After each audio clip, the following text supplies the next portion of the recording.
This is Duke University.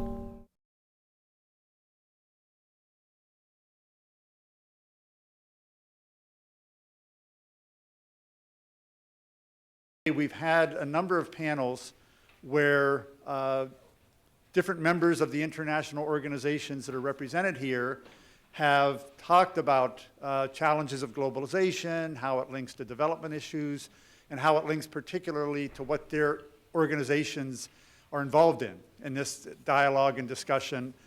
And for this luncheon panel, we wanted to kind of turn things around because in the other panels, the academic researchers have been moderators and the representatives of international organizations have been the panelists.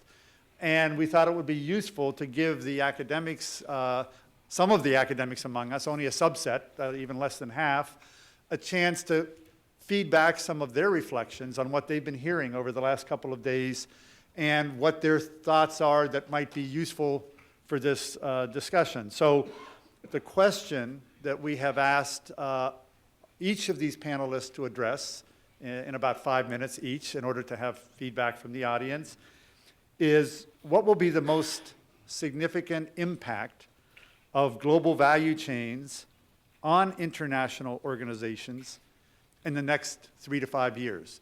And in the way we've been discussing international organizations, it really implies larger themes of global governance, how the multilateral system's working, how it links up to development issues. So it's a broad charge, but since these guys have been disciplining their panelists very effectively to sort of be focused, I'll try to do the same with them, although it's a hard group to rein in.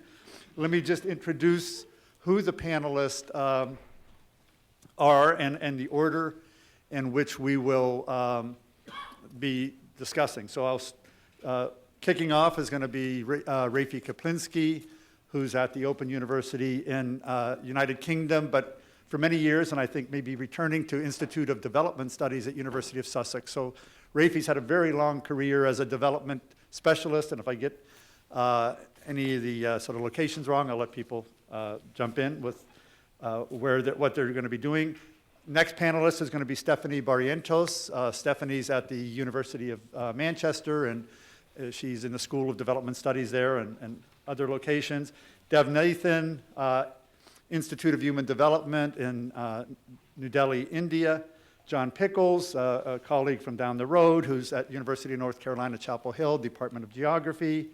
Cornelia Staritz is at the Austrian Foundation for International Development, but previously had been in the World Bank and has worked on these issues for a number of years. And then Tim Sturgeon will be our last speaker, who's at Massachusetts Institute of Technology, Industrial Performance Program. And again, all of these participants have been very active, not just as academic researchers, but have been involved very directly with a lot of the international organizations that are here present. And I think one of the greatest things about this Duke Global Summit is that the conversations that are trying to join members of international organizations and the research community on global value chains, it's a very fluid discussion, and it's a gray line because people have moved back and forth across the line, and it makes it easier for us to have an integrated discussion. So without further ado, I'm going to ask each of the presenters to address the topics in the order of which I've announced them.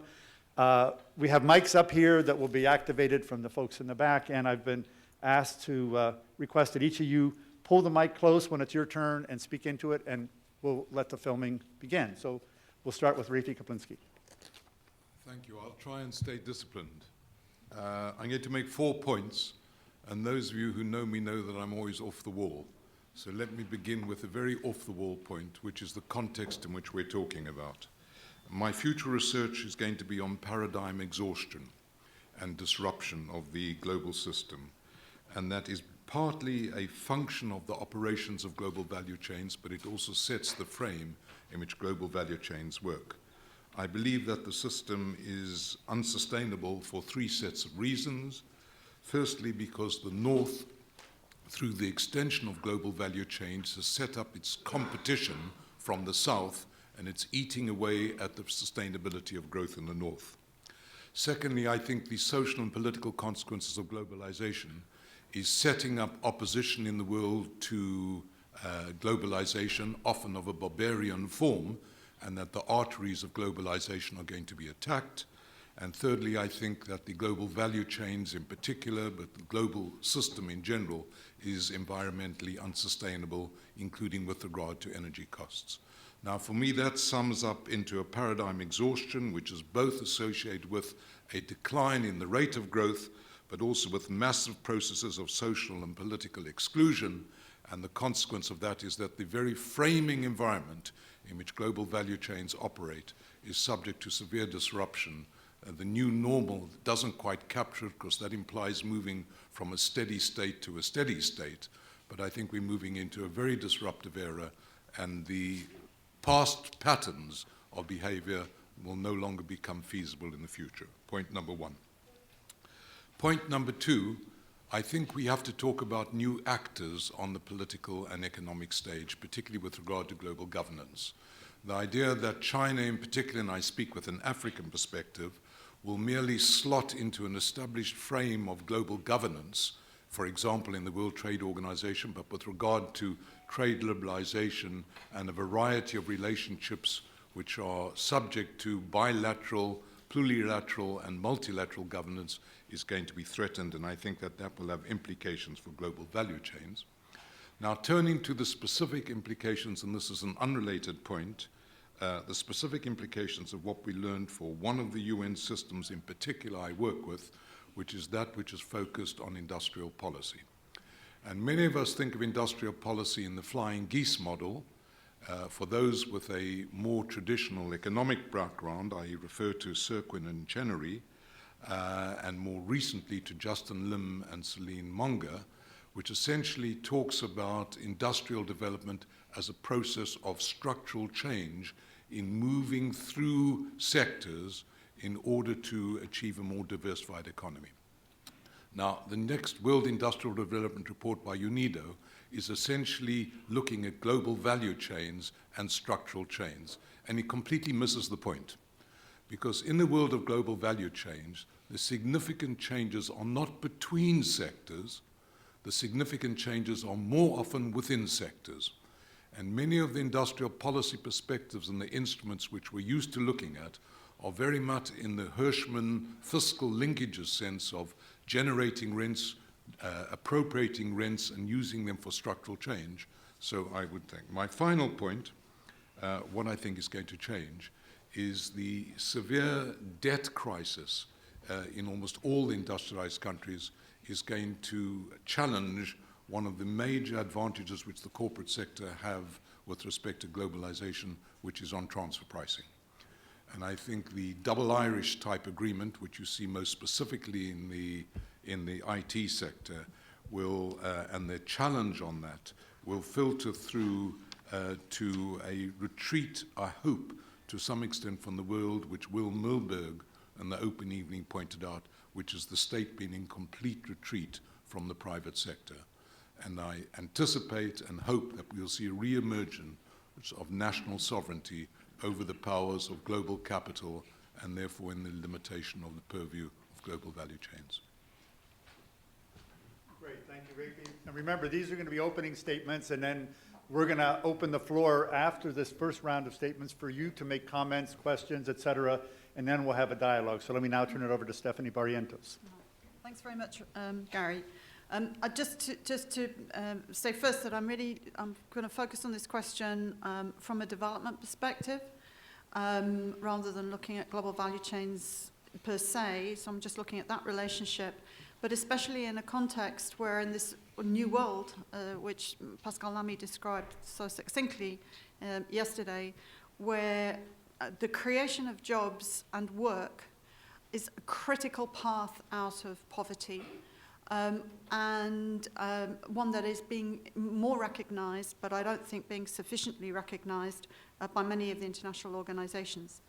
The research we did with the Capturing the Gains program, which many of the researchers here were involved with, showed very clearly that global value chains can, and economic upgrading in global value chains can lead to social upgrading for workers and smaller producers, but doesn't necessarily. And I think on the part of many of the international organizations, there's too much of an assumption that there will automatically be win-wins resulting from it. So I just want to to just think this one through a little bit. A lot of the policy debates do get fractured between all for or all against. Again, a lot of the research we've done shows that there are both benefits and challenges in relation to global value chains as a source of job creation and development. On the one hand, there are these strong dynamic commercial pressures for raising standards. And those standards include product standards, social standards, and environmental standards. And that potentially leads to important benefits if workers can be upskilled and small-scale producers can be upskilled to meet those standards. But, and there's a big but, the other dynamic of global value chains is simultaneously downward cost pressure. In other words, getting that quality at cheaper and at lower cost. And that has the reverse pressure, which is to lead to increased casualization, increased insecurity of work, increased labor mobility, and in the extreme cases, things like traffic labor and undocumented migrant labor being much more prevalent than in the past. Just thinking through from the international organizations, I think the risk is that the international organizations too easily focus on the benefits, the win-wins, which they should focus on. That's an important dimension, workforce development, skills upgrading, etc. But don't just assume those will automatically come. You also have to focus on how to address enhanced protection and protecting the rights of, and the welfare of, and the well-being of the more casualized workers, etc., and those who are losing out in the process. And if that's not part of the piece, then I think global value chains will be, very much in Rafi's scenario, increasingly challenged, and the New World Order would be increasingly challenged. So just finally to think, what are the implications of this for the international organizations? I think the civil society organizations have played a major role in challenging the lead firms, particularly the multinationals, to address some of the issues, particularly in relation to labor rights, environmental protection, social standards, etc. But there's a disconnect, in my view, between a lot of the policy debate, what goes on in the policy world of the international organizations, and what goes on in the world of multinationals and civil society organizations in that dialogue. And I think we really need to be thinking now through what are the new alliances, how can new alliances be made that really cross international organizations which were really set up in a different era, in the old world, if you like, in Pascal Lamy's connection, how to make new alliances between the international organizations, but especially with civil society organizations, bringing NGOs, global union federations, trade unions, etc., into the process, and how those new alliances can help to shore up the benefits, so it's not just there's not such a downward pressure that many are identifying. Thanks, Stephanie. We'll turn to Dev Nathan. Thanks. Thanks, Gary. I have 4 points to make. One is about inequality, the rise of inequality with GVCs. Secondly, the role of labor as agent. Third, the question of industrial policy for GVCs. And finally, the issue of capabilities and GVC development. At a broad level, I would only say that I situate myself in a kind of fairly long medium term, not the long term that Rafi is looking at, but I think there's still scope for this system to play out quite a lot more because we are having the spread of industrialization and modern services to parts of the world which were not within it earlier. These not only bring in a new class of laborers, they also create markets. So there is a way to go before we reach another kind of inflection. We are at an inflection point, but perhaps not of a whole system, but of a balance of power within that system. The issue of inequality has come up, I think, with GVCs, particularly after the OECD mid-70s era, which kind of brought to one end the high share of wages in national income, particularly in the OECD countries. But since that has been declining, there are two factors in this. One is the concentration of rents within a GVC framework, where some of the lead firms get a large part of the profit which is generated within a particular commodity chain, and the other is that of the big difference between skilled and unskilled labor that has come up in the course of the spread of this industrialization. Both of these have led to a huge amount of increase in inequality, and as we are now recognizing, inequality is a problem for the stability of this very accumulation process. Now, with this, in this inequality situation, so what do we do? As an international agency, we're trying to address what are the issues that need to be taken up.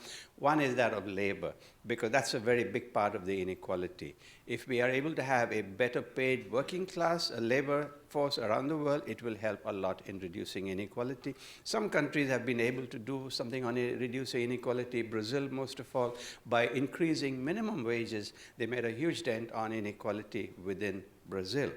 Now, what I argue here, which I mentioned briefly during the earlier presentation, very shortly, that look, we have to go beyond looking at labor, one as either victims of globalization process, the GVC process, or the other of looking on them as beneficiaries, those who benefit from whatever is done by lead firms, by other civil society organizations, etc., by the consumer organizations and others, but look on labor as agents who are also changing. Not only do they exist within GVCs, they're also changing them. This came to me very strongly. We are doing one of the books on in the Cambridge University series. The first one is on labor in Asian GVCs, and when I started putting all of them together, and I said, okay, what are we seeing over here? What we see everywhere in all the studies covered is the rise of struggle by workers, whether it's in Bangladesh, Sri Lanka, or Cambodia in the garment sector, or Foxconn in China, the automobile sector in India, even the IT sector. Though they are not organized, they of course refuse unions because they think they are not workers. But new forms of resistance have come up in a very James Scott type of weapons of the week type of thing, very individualized, but still quite widespread and spreading further. So we need to come to see that labor as a countervailing power is coming up, but it requires further a long way to go. And where do we go? I think even at a legal system, I don't agree here with Rafi that we can have a national bringing these GVCs under our control type of situation. We need to go to the global level. We need to go, where can the workers of Bangladesh go if they have to take up something against Walmart or any of the other big companies? There's nowhere they can go, because they won't come to the national level, and there's no international place. If we can have an international criminal court, why can't we have an international labor court? You may think it's a very provocative thing, but I think we need to look farther ahead. We have to look into what are we going to be able to do, and what do we require to overcome the governance deficit, which we all recognize is clearly there, because you now have relations between labor and capital which are not mediated at the national level. So how do you go beyond that? You can have either voluntaristic agreements like we've had in Bangladesh recently, or we have to go to a legal framework. I think we need to move in that direction. The last 2 points about industrial policies, I think there is still a lot of scope for industrial policies, particularly in the medium and the low, the low middle and the higher low income countries, which are trying to move up the value chains in so many ways. We look upon this. I've been doing some work on this with Meenu Tiwari, who's not here, and my colleague Sandeep Sarkar, and we see it as a kind of low-level trap. There are a number of constraints, but some of them are additive. They add on to each other, a bad business environment, infrastructure, etc. But some are complementary. So if you don't deal with them together, you can't get out of it. Now, this trap can exist at any income level. Maybe Europe is in another trap like that. It can't have just one thing which will move it out. Something has to be coordinated in order to move it out. So that kind of coordinated action, we may call it by any other name, but it is industrial policy. The difference will be that we don't have instruments which we had in the pre-WTO era, which was that of using export targets as a way of providing certain benefits and subsidies, but we'll have to find some other way. Going through all the WTO documents, what I did see is that there is a scope for, say, some kind of quality requirements which don't go against WTO standards or the constraints of the WTO, and we can use that to push for the for the middle income and the lower income countries to become more competitive in these GVCs. I'll just end by saying that we also have to look beyond a kind of comparative advantage situation. We have to look at how do we get out of comparative advantage. How do we build capabilities that are not just based on current resources, but build resources where we can move in the future. Thank you. Thank you very much, Dev. We'll turn now to John Pickles. Thank you.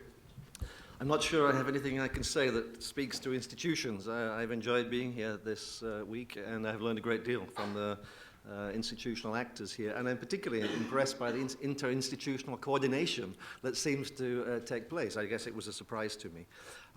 In particular, I've enjoyed seeing the ways in which that coordination and maybe at times competition and some dating that we've seen has led to some very interesting innovations in new data collection and statistics. I found that very exciting, to try to measure intermediary trade, to try to measure value added in much richer ways. And that seems to me to be exactly what GVC analysis pushes for. But it also pushes for some other things, and I'll mention maybe 3 things I'd like to say. One is we have to know what we don't know, and that came up earlier. And we don't know yet very much about some very critical issues about the new actors, the new drivers, if you will, of value chains on a global perspective. In particular, we know very, very little, I think, at this point, about the role of shareholder value and about finance capital in the way in which it's driving not just the global economy in a very macro sense, but the actual decision-making in the lead firms with which we often work, interview, and try to understand. I think that we could add to that issues of tax policy, transfer policy, and so on. But certainly around financial management and its changes, there are some really serious questions. And perhaps the institutions are the very ones who are going to be able to begin to collect and work with that data. The second issue is a kind of epistemological issue. I'm a bit of an epistemologist, I guess, or an ontologist. And as a geographer, I'm always interested in the global-local bifurcation and how that plays its way out. In our case, it plays its way out most in our discussions, I think, about the global and the national. It seems to me that how we understand that relationship between the global and the national has to be thought carefully. It's not an either-or. And it's not just an and either. I think in some ways we have to start to learn from our histories, and we need theories of strategies and tactics. And so I would suggest some ways in which there are some new actors in the global economy, in the global value chain focuses on, in particular the issues of asymmetries of power and the forms of governance that follow from those asymmetries of power. And there are clearly 3 key actors in my view, and my interest is the rise of new actors. I mentioned financial markets and financial investors. The second would be the global south as such. I don't think I need to say much about that. But from a GVC perspective, the repositioning and the decentering of our analysis to a position from the global south is going to be absolutely critical. These are not only new powerful actors like China, but they raise very different questions. And Rafi has mentioned that in regard to the question of the value chains and the governance mechanisms from the perspective of Africa. The third, it would be that we have to understand the relationship between economic and social upgrading very differently. Stephanie's mentioned that also. In that regard, we've been trying to do research to try to show in what way there is a business case for social upgrading, in what way does social upgrading lead to various forms of economic benefit, or in what way does economic investment and upgrading lead to investments which improve workers' standards, wages, and so on. I think we have to think also a bit more strategically. We haven't really spoken in this group very much about organized labor.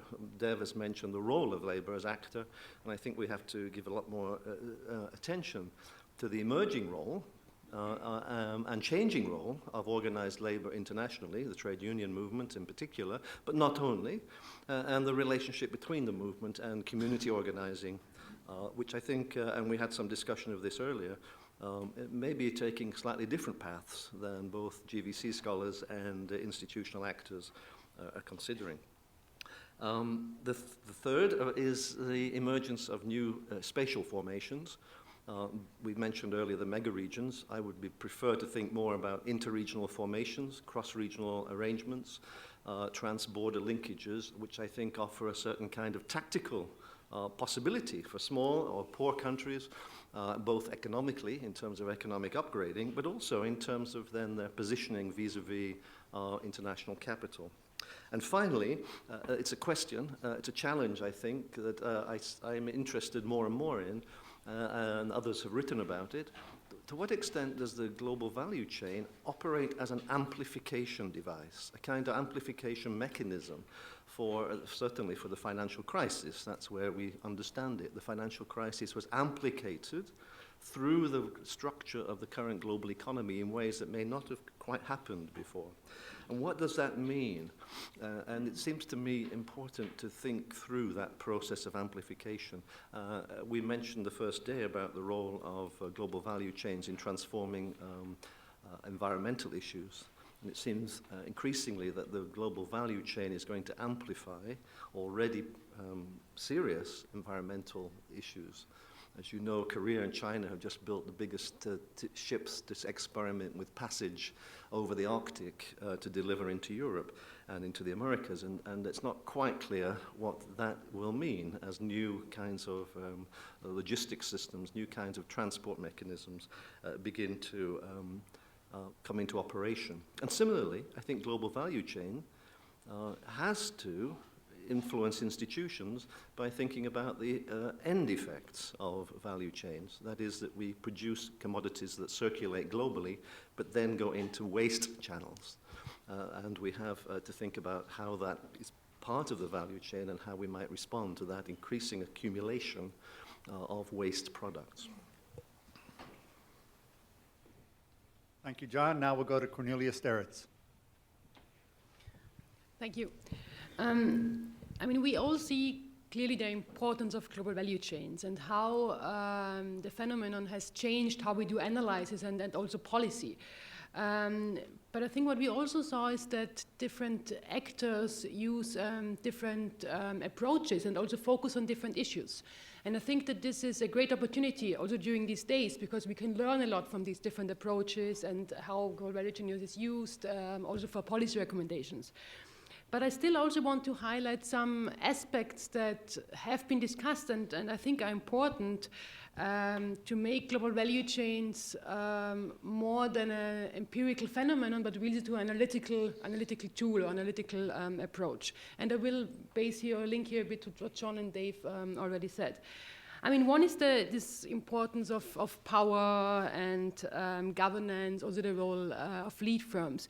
And we all have the challenges to really analyze this because it's really difficult to analyze power. I mean, it's easy to talk about it, to demand it, but how you really capture this is not that easy. But I think one important point, and this came specifically up in the last panel, is that sometimes we talk of the private sector businesses as if it were a homogeneous group. But I mean, for sure, they have very different interests, very different roles and strategies. I mean, small SMEs in developed countries or local firms in developing countries or large lead firms in developed or in emerging countries. They have very different roles and very different strategies, and it's important to understand them, also to understand the governance of global value chains. The second point is this institutional context and policy questions that importantly first influence how value chains are structured, but then also we want to use policy to improve the positions of different actors or change in global value chains. And I think in the last two sections it has been clear that there are some differences. And I think we all agree that the role of the state has changed and there is an important role of the state, but there's still some difference if we more focus on a more business enabling environment or say that also more interventionist industrial policies are required. But I think it's important to have a fruitful and productive debate on our differences there and also really ask what questions really have specifically low income countries to their proposal to not only integrate but also change their position. And what is the role of skill development, technology transfer, FDI requirements, and are there any successes we can build on but also failures? So I think this is a productive debate and we should use our differences to engage productively. I mean, the third, and here I link what Dave said, I mean, this issue, which is critical in global value chain analysis of economic upgrading, but also seeing it as a dynamic process. So it's for sure based on comparative and competitive advantages, but the question is really how you can also change this, and this relates to issues of structural change, etc., that you don't only want to look at increasing efficiency in the capabilities you have now, but also the question of how can you improve capabilities, can improve and change your position to higher value-added roles. But very difficult here is also, I mean, for sure there's an issue of fallacy of composition, because if all countries do the same, then we have different dynamics in competition, and the value added may decline. So I think these are crucial issues to still analyze. And the last point, and this has become very important, specifically because of the Capture and the Gains program, but also the work of ILO and others, is this role of social and also environmental issues. And there, I mean, you made the most important points. But I think, I mean, one is also, and here I would agree with Dave, I mean, that we see there is a government's deficit. And I think not all can be solved on the local, national level. There is a place still to be played, for sure, by national states. But the question of having international governance institutions and also binding rules beyond CSR and codes, I think is very important. And the second also is, I mean, we also see, besides the opportunities that value chains provide, we see also a lot of exclusion. So I think the employment issue will not be solved by global value chains. So I think we need complementary policies, and I think social policy, for example, a broad-based social policy still has an important role to play. And when we look at the importance of domestic markets, it also has an important role on the demand side. And when we look at Brazil, for example, I think these other policies are also crucial. Thanks. Thanks, Cornelia. And now we'll turn to Tim Sturgeon for the last comment from the panel, and then we'll open it up to the floor. Thank you. It's a rich set of comments. I have the advantage of speaking last, and this is not the last session of the conference, but it's my last session because I'll need to get on a taxi. So I'm going to take the opportunity to reflect a little bit. One of the things I learned from Rafi Kaplinski, reflecting back on some of our early work in GVCs, Gary mentioned we spent some wonderful time at the Bellagio Conference Center. We had the opportunity, the luxury really, to spend more than a week together, living together here, really grappling with some of the issues around global value chains. Particularly, you know, just kind of what our basic concepts were and what our basic language was. One of the things I learned from, we tended to play bocce at night. So when we played bocce, Rafi would disappear when we started playing, and then suddenly he would kind of come in after we've been playing for a few minutes so he could bowl last. So it gives you a big advantage in bocce, and so I'm going to bowl last here. Thanks, Rafi, for that. I've taken your advice from many times, whether you knew it or not. So one of the things I want to reflect on is really about process. You know, reflecting back to Bellagio, one of the first issues that came out of that was an IDS bulletin that had that collected a variety of our initial thoughts. The piece that I wrote in that was called "How Do We Define Global Value Chains?" And in there was really kind of just a brush clearing operation about what terminology we're going to use. And it sounds pretty dry, but there was quite a bit of brush clearing to do on our side.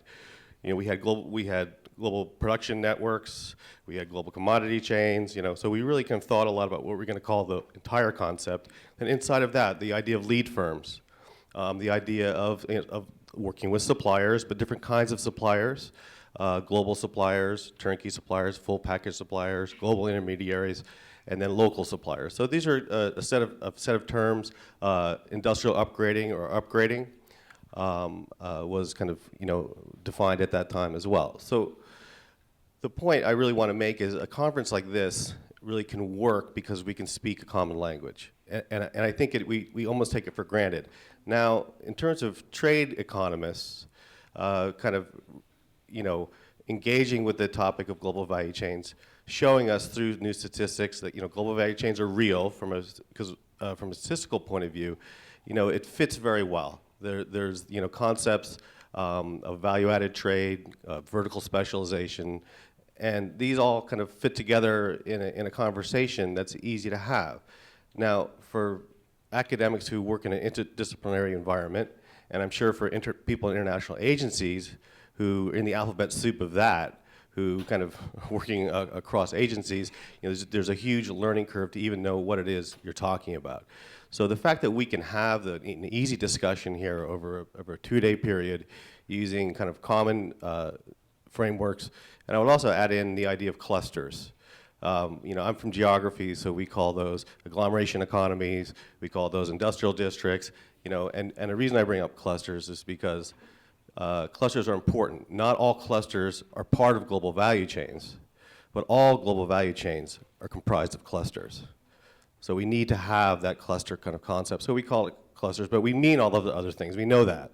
You know, we're trying to kind of push those other ideas away, but we can have a comfortable conversation. So I just didn't want to let this conference go by without acknowledging it's almost like the water that we're swimming in. You know, if a fish doesn't notice it. But we're able to have a conversation without, you know, just the huge roadblock of what is that person even talking about. So we should congratulate ourselves for that. Secondly, that was 5 minutes? Okay. To make my initial point. So I guess in talking about what international agencies need to do, that's hard for me to say. I'm just getting to know international agencies.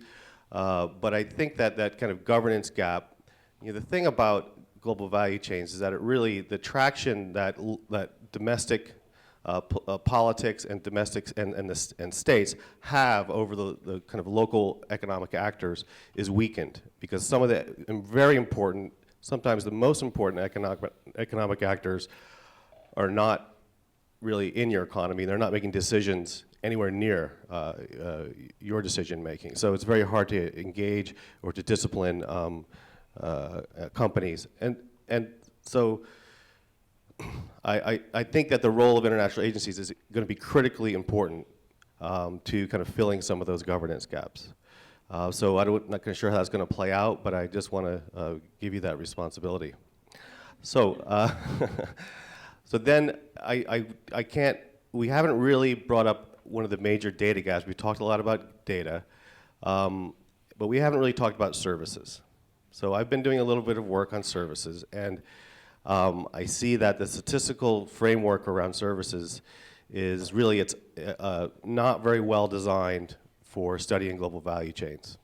And so while I would, in trade and value added statistics, I might have some credence in the goods categories, but with the services categories, I just don't believe at all, hardly at all, because the inputs to that are almost entirely estimated at the domestic level, and then you're estimating those again. When you look at the EBOPS framework, it includes not only cross-border trade of services, which could just be an email or a phone call, but it also the travel of, there's GATS modes 2 and 4 as well, which is the people crossing borders to either perform services or consume them. So if you aggregate, and all those are aggregated together, you cannot disaggregate them. So if you look at the total trade and services, it's really describing a different set of phenomenon than trade and goods. So we don't even have a framework for comparing, as far as I'm concerned, trade and services, trade and goods. So that's, I think, a big undertaking for international agencies, and I just wanted to say that because I hadn't really seen any discussion of services. People have alluded to the fact that services are different. I'd like to hear from the audience how services really are different from trade and goods. I think that services trade can be and have been in descriptive and qualitative studies traced in a global value chain. So I'll stop there because Gary's pacing. Thank you, Tim. Okay, so the idea was to get an initial range of observations from the panel, but now the important part is to allow the audience to raise points you want, and recall that I've asked the panelists to respond to that question: what will be the most significant impact of global value chains on international organizations in the next few years? So feel free to make a comment about that question. You don't just have to make a comment about what the panelists themselves said. So, and I'm going to ask for some help in moving this mic around so that people can hear everybody. So who would like to, okay, I think we have a few comments. We'll do Karina and Patrick. Hang on just for a second.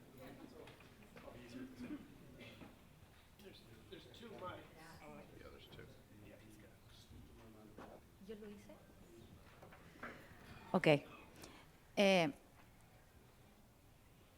Thank you very much for this panel. I think has been fantastic because you, the academia, has been raising extremely important issues, and it's kind of a red flag for economic and social development. I think all of you mentioned this.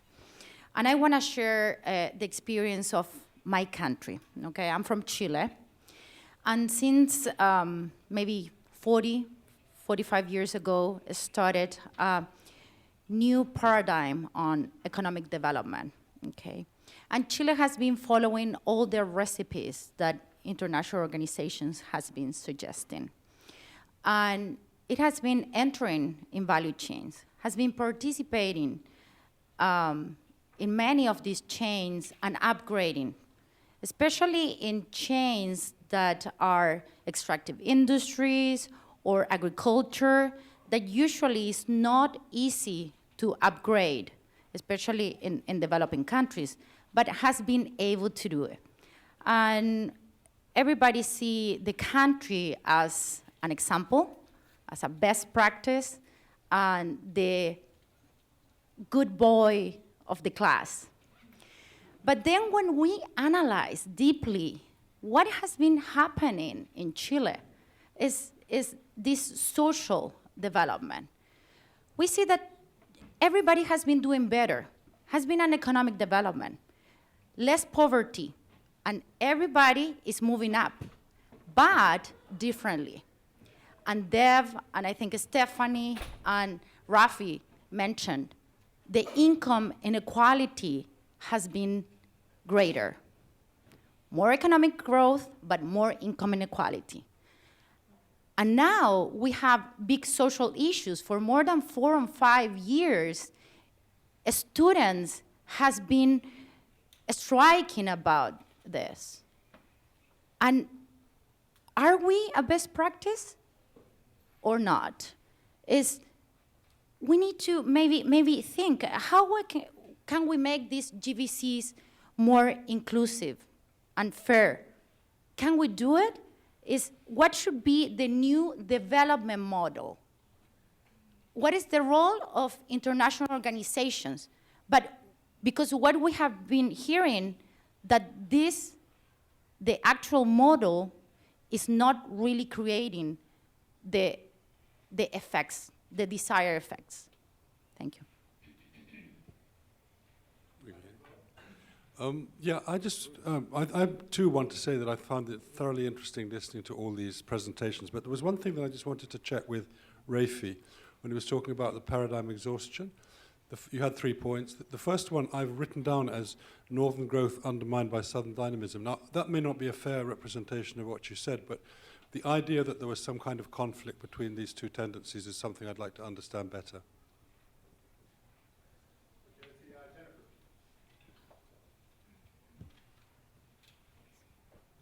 Thanks. So the question that I'm tempted to ask, which I'm not going to ask, I'm going to ask you each separately at some point, is I find it very interesting, the diversity of perspectives that you each have on this question. And I'm wondering to what degree those differences are biographical, to what degree they're disciplinary, to what degree they're empirical in terms of the industries perhaps that you study or the countries that you study.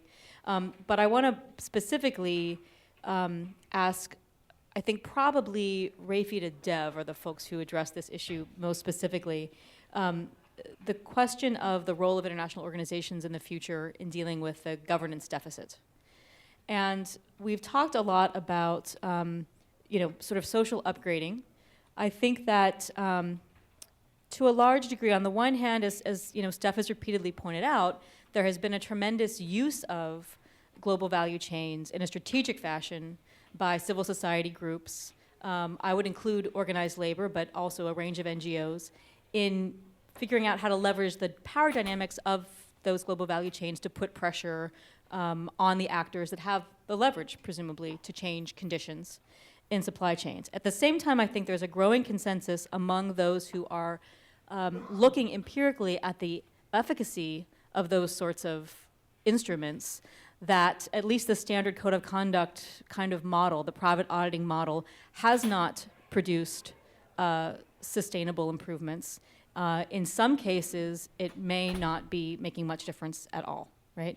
So, and I think that the environmental upgrading, I mean, I would not want to necessarily make that claim about environmental issues or environmental compliance. I think one of the things that potentially is problematic is this conflation when we talk about social upgrading of labor and environmental issues. I think they're actually quite different, and I think that, you know, there are ways in which you can imagine environmental upgrading as a win-win scenario, both in terms of raw material sustainability, which obviously, you know, lead firms have an interest in, also potentially in terms of, you know, reducing costs through various kinds of supply chain innovation, which could have environmental benefits, but could also have, obviously, advantages for economic actors. I think that there are certainly folks who are making the case that there is a win-win scenario when it comes to the labor aspect of social upgrading, Richard Locke and others. I think that the jury is out, actually, empirically, on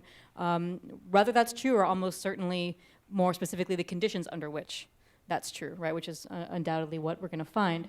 But I guess my question is then, if we are at a moment where folks are, particularly civil society actors, are reaching a kind of exhaustion with the extant model, where do we go from here? And it sounds like there's different answers to that question on the panel. It seems like Rafi's aspiration maybe is that you go back to the state, or you go back to there's a sort of reassertion of national sovereignty vis-a-vis the power of global capital to address the governance deficit. But then I think Dev was sort of suggesting that you've got to go up, and it's got to be, those solutions have to come at the global level. So my question is, what is that going to look like? Are we back to a debate we've been having for a long time about the degree to which the WTO should be the body that is empowered to address issues around labor in trade? Do we need some sort of new international organization that would be able to play that role?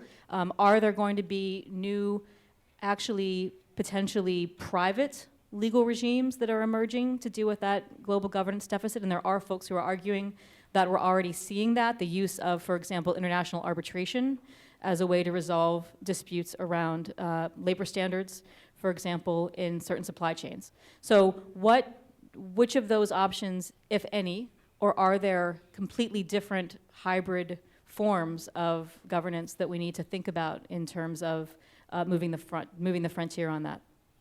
Thanks. We'll take a question here in the back, and then we'll come to Bernardo in the front, and then Hi, actually most of my questions kind of were summarized in Jennifer's questions, but I just want to again ask the panel here, like yesterday that I asked, that as a policy student, I wanted to get the panel's view on, where does the labor force come in? Especially because in a country, I'm from India, and a country like India, we have a big presence of informal sector. With the growing presence of GVCs, I wanted to understand where does protection of labor come into place? And I mean, what is it for policymakers? What do we need to keep in mind to promote GVC at the same time, keeping in mind the rights of labor intact?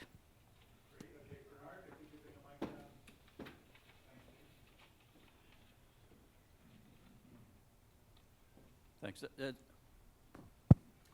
A few reactions. So I think this is, so for the last 2 days, we've kind of had the academics interrogating the people in international organizations. Now, I happen to be an academic now, but I used to be in an international organization. So I think let me throw a few things back at you guys in terms of, the questions that are being asked here that I think are important. So one is this issue on rents, and I forget who was talking about rents, but I think that really is a big issue. So there's this notion that, we think about Apple and we think about the cost of the iPhone, and clearly there's a huge profit margin in there that goes to Apple. But I think there is this issue of, okay, so where are there really rents and where are there no rents? And I think we need to be very careful in terms of what we're talking about, in terms of where these are really likely to be issues given the state of competition in the end market, et cetera, right? So from an economic perspective, sorry about this microphone, but from an economic perspective, obviously it matters a lot what kind of market structure we're in, what kind of product we're in, et cetera. So I think my take is that on a lot of the things that we're talking about in terms of where there are global value chains, there's not all that much in the way of rents because these are viciously competitive markets quite frequently. I think the other question is, if there are rents, then who gets them? right? And so again, one of you mentioned shareholder value. One of the things that always strikes me is most of the rents, insofar as there are rents, seem to be taken by the insiders in the firms, right? So it's not even the people who are investing necessarily in these companies who are getting much in the way of dividends.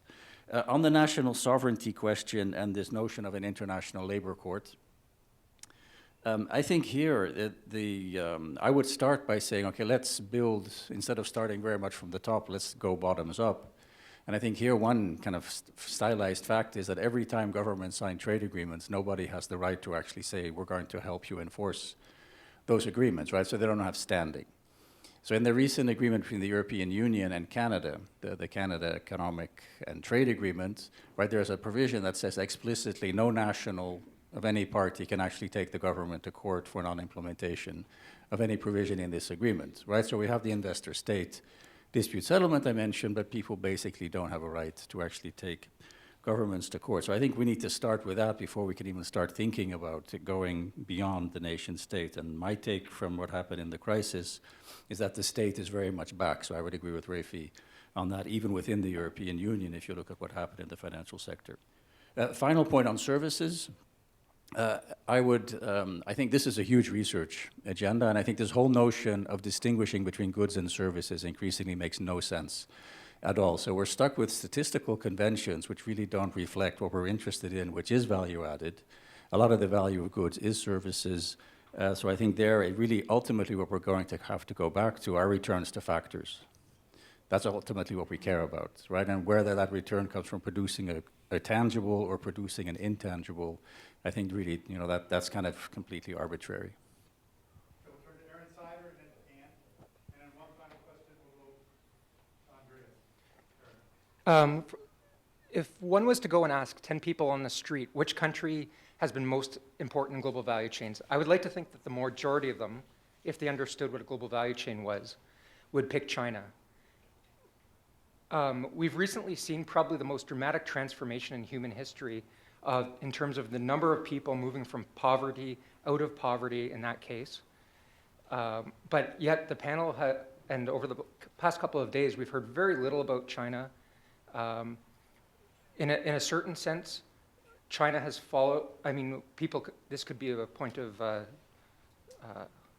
controversy, but one could argue that China has followed a more traditional growth path. It has largely opened up in a series of steps over the past 35 years. Industrial policy was part of that, but I think a very relatively small part of that. And so I just would like to know what people think about, this massive transformation and the role of global value chains, and does it, some of these more very specific issues, do they relate to that case? Great. So we have two final comments, and I will then turn it over to the panel very briefly. So we'll go to Ann, Postuma, and then Andreas. Hello, my name is Ann Postuma. I work at the International Labour Organization. I wanted to mention then there's been a focus that's already been raised by the panel on the challenge of linking social and economic upgrading. And again, as was highlighted as one of the important findings of all the research around this issue by the Capturing the Gains Research Network and other areas, is that the economic gains do not immediately, automatically, or inevitably translate into social gains. We're speaking about the role of international organizations. And there are clear policy interventions that international organizations are now grappling with, defining, and they're elaborating those policy recommendations within the framework of JBC analysis. And in fact, that effort by international organizations is reflected in the fact that various international organizations have or are in the process of producing various studies and also major flagship reports about putting forward a future policy agenda dealing with this emerging global value chains world. So that just underscores the fact that policy responses to these challenges are multifaceted. And if they are multifaceted, then that speaks to the importance of policy coherence. And then that speaks to the need to build greater discussion around, as we have had here in these last days, building an understanding between these different policy arenas and finding points around which you can then start working on a coherence, a policy coherence, and a space for coordinating policy advice, as well as project interventions that are implemented by international organizations. Just as a final point, because I can't, there has been a discussion about a provocative point raised by Dev and others, that there needs to be an international arena for dealing with labor violations that emerge from international trade and production. And I can't lose sight that there's an internationally negotiated and agreed normative framework of international labor standards, and that they are agreed within the framework of the International Labor Organization. And that while these international labor standards are ratified and implemented and enforced at the national level, there is a need for capacity development in order to fulfill that task. But also what's interesting is that, we are seeing a growing effort and also experience in collaboration between different nations on labor rights, regulation, and enforcement of those labor rights within a cross-border framework.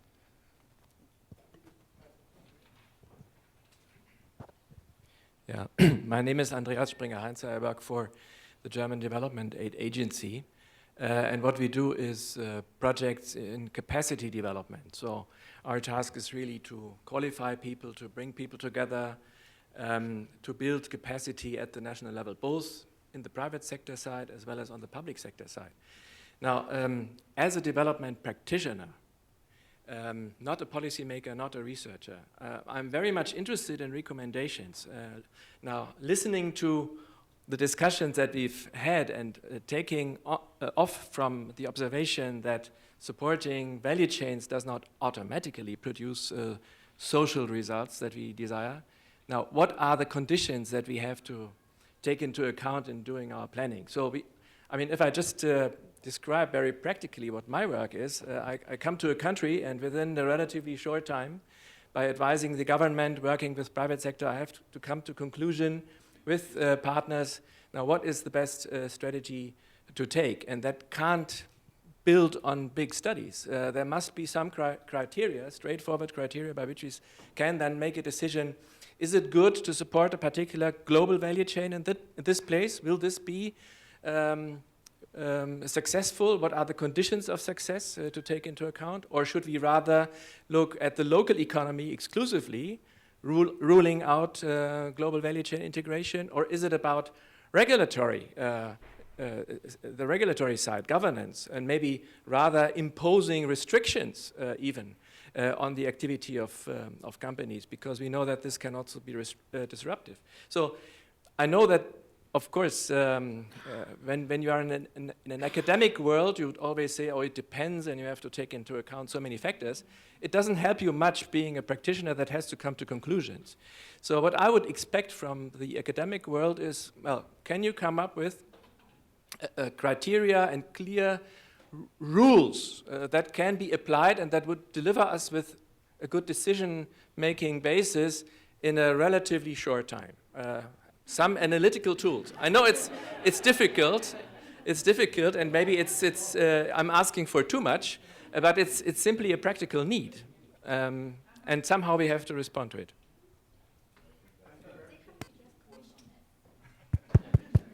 Thank you very much.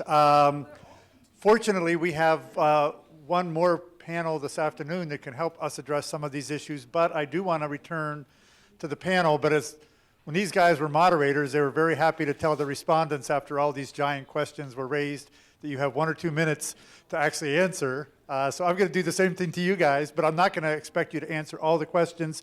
Pick up whatever 1 or 2 points that you feel like you really want to comment on out of what's been discussed here, and then we'll be able to continue that conversation in the next panel. And I think we'll keep the same order we did before. I'll start with Rafi, and then we'll continue that order. Everybody will have a minute or two to just address some of the issues. I'm anxious not to take too much oxygen. And in being anxious not to take too much oxygen beforehand, I made an error when I said that the attempt to control transfer pricing would involve would involve more national government. Of course, I was wrong. The control of transfer pricing necessarily depends upon international governance, but I think that that's going to work itself out in the next few years for political reasons. Anyway, that's the caveat. Two responses. Three of the questions group themselves together. Karine said, Chile is best practice, right? And it follows the role model, and yet we have this disastrous outcome. What's wrong?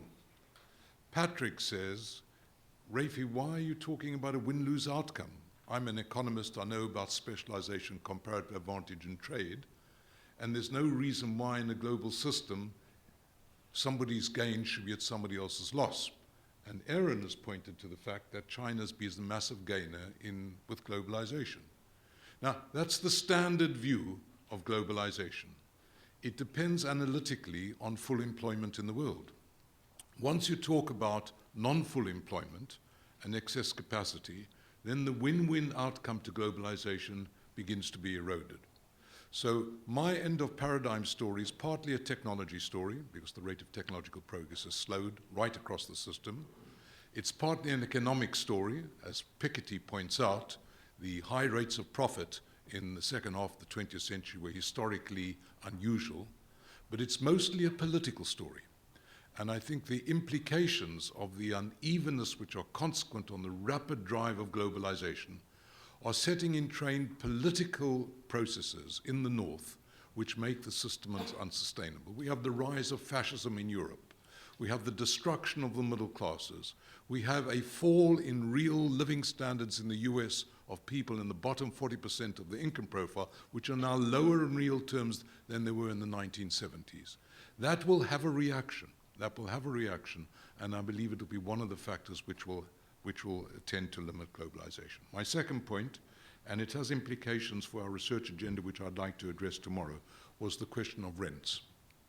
Now, I think what the most striking thing I've heard over the last 2 days is we've lost our focus.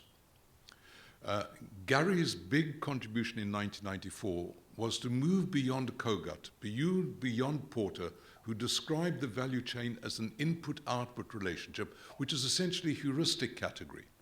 And Gary said these input-output relationships involve control, they involve power, and they involve coordination of logistics. Now, the power is around the control of rents. A rent is essentially blocking somebody else from doing what you're doing. It's creating barriers to competition. So that analytically, if we are to understand the outcomes of production and of global spread of production, the distributional outcomes, we necessarily have to focus in on rents. I've written quite a lot on this. Mike, myself, and a judge in the South African court are going to be writing from a combined interdisciplinary perspective, including the legal side, which is if you focus in on rents and power, what are the different realms of governance? They may be national government, they may be corporate governance, they may be civil society governments, there may be different types of governments which legitimate power relations. So I think, to answer your question, Bernard, I think the GVC framework, as Gary set in train, is essentially an analytical framework. And the suggestion I'm going to make tomorrow, and it speaks to Tim's suggestion, that the function of these gatherings every 10 years or so is to develop a common language. We need to now distinguish, my final point, Gary, GVCs, global value chains, from GGVCs, governed global value chains. Because an awful lot of the value chain stuff we've heard over the last 2 days is not subject to governance. It's essentially around outsourcing, trade in intermediate products, and that's not what you meant when you spoke about GVCs. So I think it's time now for us to begin to extend our nomenclature and to distinguish between these different types of value chains. And I've used too much oxygen, and I apologize. Thanks, yeah, no, thank you. And just to reiterate some of the points that have been made, but I think just to highlight what I think is still, particularly because of the question related to the international organizations, the biggest challenge I think we still face and we continue to face is this issue of the governance deficit. So it's really to reiterate what many others have said. It's a public governance deficit, which goes back really decades. It's a private governance deficit, despite all the civil society action and the codes, et cetera, Rana Plaza still collapsed, and there will continue to be crises like that.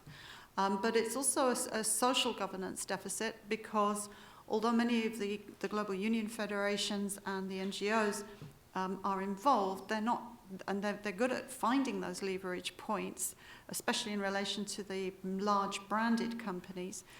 They still are not sufficient in organising labour and providing protection in this highly globalised mobile world. And we still have this very large and increasing number of people who are included. I don't think it's a question of exclusion. It's a question of how people are included and that they're not reaping the benefits that they should be reaping from that inclusion and this issues of inequality. But I think the challenge we all face, both us as academics and Andreas put in a sense as a challenge to us, but also to policymakers, is what does the new development model look like in a GVC world, in this new world? And I don't think any of us at the moment have that answer to that. The one thing where I have seen change taking place is when you get new alliances, and I don't think the existing international organisations are set up for this. I know they're all trying, and each will say, well, we're doing X, Y, and Z, but on their own, they're all just too partial and piecemeal. Where I've seen serious change take place is where you really form genuine alliances that are both involve the nation state. Government has a critical role to play, but also involves the different actors, private, public, and civil society, but both at a global level, but also, and I think you put your finger on it, Andreas, at a local level. And it's getting those alliances to work in a more holistic way. I don't think there is a magic bullet. I don't think there is a single set of rules.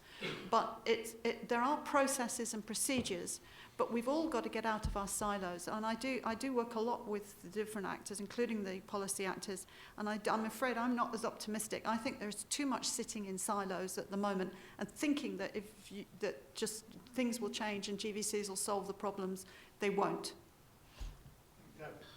Okay, just 2 points. One is about rents. I'll just add to what Rafi said, and the other on the question of labor and starting from below.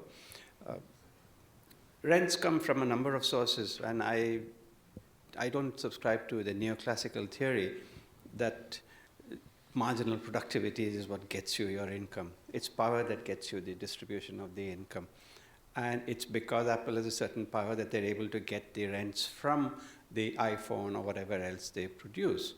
At the same time, the markets have a role because the clothes retailers, for instance, obviously don't have the same situation like, say, iPhone does or Apple does, because they're in a very competitive market situation. Apple has got itself in a high-end market where it has a very high price. It's able to get the rent because others can't get in. Samsung is trying hard. It's eating away at Apple. But in the clothes and in the apparel, and you don't have that. So you have a lot of the rents coming out of labor arbitrage being transferred to the consumers of the North as consumer surplus because the prices have gone down of these commodities. So that's another way in which that's the way rents get dissipated, but there's also the rents that are captured at the end. Now, the figures show this. Foxconn, which we all think is a huge player in this, their profit rates remain at 3 to 4%, and they remain consistently at that over a 20-year period, while Apple's has been going up from 20 to 25 to 30%. Where does all that money go? It goes back into Apple because the financialization, you buy back, etc. You don't even distribute it to, very little to the employees of Apple, but a lot of it goes back into the company itself. I think Apple has a pile of cash which is larger than the GNP of many countries. So it's just sitting on that pile of cash, not knowing where to invest it. Anyway, so there is those rents. These are being captured by these structures of the GVC, and that's what needs to change to an extent, also in order to change the labor conditions that are being generated by these GVCs or being, in a way, supported by these GVCs. Now, in order to take care of the governance issue. Of course, we do have to start from below, but that's where the unions are being active. And all those workers who were being written off as, that they have no alternative, there's nothing they can do, they are docile, all these women, suddenly people realize that they are not so docile, and even though they don't have an alternative, they still go and struggle. So these are changing. But what I did point out is that not enough. We can't leave it at the national level. We'll have to move ahead. There are already steps like that. I think, as Anne pointed out, the International Maritime Workers Union Federation has for a long time had an international framework within which they are able to deal with the issues faced by merchant seamen around the world. There are others. So there are a few steps, but we need to go beyond that. We need to go beyond it to have a framework that is enforceable, which must mean that there must be some kind of court to which you can go. So these are the two main, I think we need to stick to how to go beyond the national level to get these under some kind of control. So the last couple of responses, again, keep it short because we'll be able to continue. Yeah, some pessimism on the part of academics, pessimism of the intellect, optimism of the will, yes. Maybe in my case, I'm a little more optimistic, and I take Erin's point that if we look at the case of China, I think we do see enormous gains from, oh, he's gone. Oh, there he is. Enormous gains from integration into global economies and global value chains. As an academic, I'm particularly interested in the role of the state in that process, and Michael Burawoy has been particularly interesting in showing how the Chinese economic liberalization is predicated upon the non-liberalization of the political sphere. And so it's not just that China enters into the GVCs, it's that it's structured that entry in very particular kinds of ways. I think my optimism is not a particularly positive optimism in some ways, but it seems to me it depends on the question we ask and how we ask it. And if we want to ask what are the gains from globalization, if we try to answer that as a win-win, and I think which is what we largely do, and I think what a lot of international organizations do, then we miss the point. The whole point of GVC analysis, it seems to me, was to focus on the contingencies and the asymmetrical relationships, asymmetrical systems of power within integrated forms of economic transactions and relationships, and how those had particular geographies, and how those actors in those geographies shaped the outcome. So it's always a win-lose. I think Jen is right. She asks about what's the role of international organizations in resolving the governance deficit, and they have many roles. They have a role at the national level, at the international level, a multilateral level, and they're successful in many cases in dealing with some aspects. But it's always a win-lose. This is what Pascal Lemay was, in a sense, saying yesterday. It seemed to me that in a context of market capitalism, as Schumpeter has shown, it's a process which is structured under competition of creative destruction. It depends upon sunk capital invested in specific locations, in specific forms of machinery, and which is immediately devalorized in a competitive and complex geographical world. It's the part of the process. It will always be win-lose. I enjoyed this morning the discussion from the G20. I don't remember the man's name. Is he here? Simon's discussion about the way in which policy was beginning to become not a kind of totalizing logic, but a kind of adjustive pragmatics, in which it was a kind of constant iteration between policy initiatives, new experimentation, data, and then refiguring policy. Policy always works that way, but in the process, there are always struggles over who captures those gains. That was the purpose of our project. And those struggles are always differentially located, geographically, politically, socially, and will always be under a market economic structure, no matter what we want. Now, we can resolve that at times. We can shift the gains through multilateral organizations which deal with, for example, wage restraint, or are against forced migration, child labor, and so on. We can regulate these things. We do regulate them, and we succeed at times. We can regulate the flow of value to some extent, and the goal is how to do that more, but to recognize that there will always be losers as well. And then the politics of those losses becomes critical, as Rafi says, in a geopolitical context in which those losers are beginning to either mobilize or demobilize, in the case of the rise of the right in parts of Europe, or in the case of other kinds of civil actors in the South. Just one point. Does it work? Okay, just one point on inequality. Rafi talked about the uneven consequences of globalization. I mean, I think trade, global value chains, and what you now pointed out, Schumpeterian rents and dynamics, I mean, play an important role. But I think what is also important nowadays is the question of financialization that also John mentioned. And in many areas and disciplines, this is a main topic, but I think in global value chain research, it's only touched upon the side. And just one point, I mean, I think financial markets, I mean, clearly have an important role in the real economy, but their role somehow switched from supporting real economic productive activity to dominating productive activity. And for value chains, I mean, we see this, for example, in two aspects. I mean, the role of banks. I mean, the role of banks should have been the most important one to finance productive investment and take over risks for productive investment.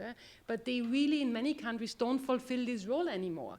I mean, what they more do is becoming investment banks or financing consumption or short-term trading activities. But really, like the role of development banks or SME financing has largely reduced in many countries. And I think microfinance cannot at all replace this, but because this is not about productive long-term investment. So I think banks are crucial, but in a financialized world, they have a different role. And the second point is also when you look at firms, big international traders, big lead firms, big manufacturers, many of them make most of their profits, or several, out of financial activities and not anymore of their main like productive activities. And it's also related to different types of rents. I mean, on average, like 10 or 12% profits, that's not doable on average when you have a productive activity. So these disincentives related to productive investment versus financial markets, I think is crucial and relates importantly to inequality. I mean, it's a dynamic, so I think we also have to really talk about the financial markets and financialization to understand these inequality dynamics and how they structure value chains and trade. Yeah, I think we could have a little perspective. One question is, how big are GVCs? So some of the new data resources have shown us, started to give us answers to that question. So the trade and value-added statistics, if you take the double-counted intermediate trade, so the intermediates are crossing borders more than once as a proxy for governed GVCs. It's 20%, rising to about 40% of world trade. Huge. It's a huge number. But what we don't see in the TIVA data set, and I don't think we ever will, is the characteristics of the firms, and this is what GVC analysis coming from Gary on really focuses on: who are the actors? Who are the lead firms, the global suppliers, et cetera. So we don't see the characteristics, even let alone actually who the firms with the ownership inside of that data set. So I did a survey, and the survey's been on international sourcing using a business function framework in the United States. A similar survey's been run in Canada and several times in Europe to try to look at the characteristics and scale of international sourcing. So what we found in the U.S. is that international sourcing across all business functions, the main business function and all the support services, was quite rare. Only 16% of a representative sample of organizations in the United States did any international sourcing at all for any business function. Now, when you looked at larger companies, 500 employees or more, that number jumped to about 24%. So what we're seeing, and then in terms of industrial concentration, it was really in goods producing industry. So what we seeing is what we already know. The large multinational firms, and this is, I've said this already, if you account for most of what we're thinking about is global value chains. If you take away the largest, whatever I'm guessing, 2,000 to 5,000 multinational firms, you don't have global value chains at all. So that sounds scary because these are big, powerful actors. They capture a lot of rents. They know how to manipulate the transfer pricing to capture, et cetera. So, but you know, I think we have to keep in mind is that these companies are extremely vulnerable. That sounds surprising. We use the Apple example over and over and over again. The Apple iPhone only came on the market in 2007. A year later, Google released an Android operating system. So the Android operating system accounts for 75% of the world smartphone market.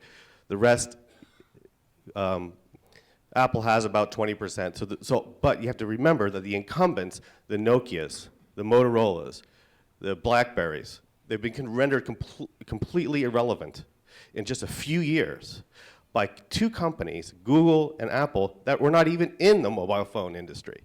So these companies, they care about their brands, they care about their longevity. It's not guaranteed.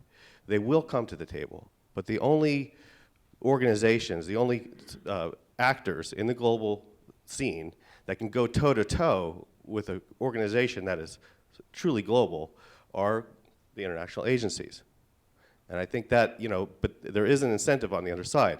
I have to say, looking through YouTube and also being at some meetings with companies, between companies, big companies, international agencies, I think the international agencies need to step it up. There's a lot of self-congratulatory talk about how many jobs were created and how these development projects worked, and there's very little critical talk like we're hearing today. There's very little challenging of big companies to spread those gains and to act in a fairer fashion.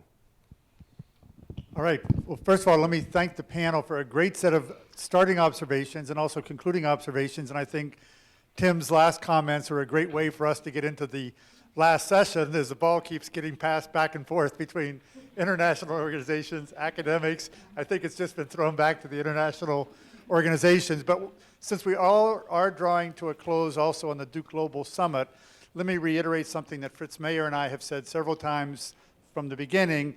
We are super appreciative of the people that have come from very long ways with extremely busy schedules to be part of this discussion and dialogue, and I think it's exceeded our expectations in terms of its richness, and hopefully it's constructive dialogue for the future. So thanks to the panel. I hope you will join me in thanking them, and thanks to all the participants that are here.